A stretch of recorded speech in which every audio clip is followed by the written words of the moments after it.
Saudara, pada Senin 27 November 2023, puluhan mahasiswa dari Universitas Gajah Putih atau UGP Takengon Aceh Tengah menyelenggarakan aksi unjuk rasa damai di depan kantor yayasan.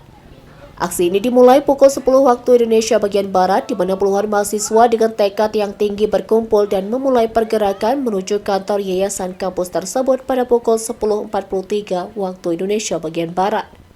Tujuan utama dari aksi ini adalah untuk menyuarakan tuntutan terkait dualisme Yayasan UGP melalui jalur yang damai. Beberapa tuntutan yang mereka sampaikan antara lain: yang pertama, menuntut kejelasan mengenai surat keputusan atau SK Yayasan yang sah. Yang kedua, meminta klarifikasi terkait SK Rektor. Ketiga, menyatakan komitmen untuk tidak meninggalkan lokasi hingga isu ini terselesaikan dengan rencana menginap di kampus. Dan yang keempat, jika tidak ada penyelesaian yang memuaskan, mereka berencana menyegel sementara kantor yayasan dan biro rektorat.